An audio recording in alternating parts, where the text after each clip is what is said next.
দেখো বন্ধুরা, আজ কিন্তু আমি অনেকদিন পর চলে এসেছি আমার বাপের বাড়ি। তো আজ বাপের বাড়ি এসেছি হোলি উপলক্ষে। আমার বাবা আজ রান্না করছে মাংসের তরকারি। তো চলো তোমাদেরকে দেখিয়ে দিই বাবা কী করে মাংসের তরকারিটা রান্না করে। দেখো বন্ধুরা, বাড়ির অবস্থা কিন্তু খুবই খারাপ, কারণ আমাদের ঘর নতুন হচ্ছে। এইবারে সব কিছু একটা ঘরের মধ্যে ঢুকিয়ে রাখতে হয়েছে। খুবই খারাপ অবস্থা, তোমাদেরকে দেখিয়েও দেবো। তোমরা দেখতে থাকো, দেখতে পাবে অবশ্যই।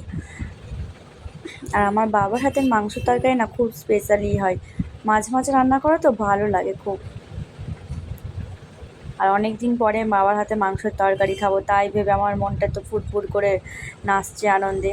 দেখো বন্ধুরা, বাবা কিন্তু কষা মাংস একটু তুলেও দিচ্ছে আমাদেরকে। অনেক দিন পর আজ কষা মাংস খাবো, এইভাবে রান্না করতে করতে তুললো বাবা। এমনি সময় তো কষা মাংস খাওয়াই হয় না, ঝোলেরই খাওয়া হয়। তো আজকে বাবা একটু তুলে দিল। দেখো বন্ধুরা, খেয়ে আমার রিয়াকশানটা শুধু দেখো। একটু গরম ছিল বাট খুব সুন্দর ছিল খেতে, অসাধারণ। দেখো বন্ধুরা, তরকারি কিন্তু নামানো হয়ে গেছে। আজকে এই পর্যন্ত, দেখা হচ্ছে পরের দিন। লাইক করতে কিন্তু ভুলো না বন্ধুরা, আর আমার চ্যানেলটিকে সাবস্ক্রাইব করে পাশে থেকো।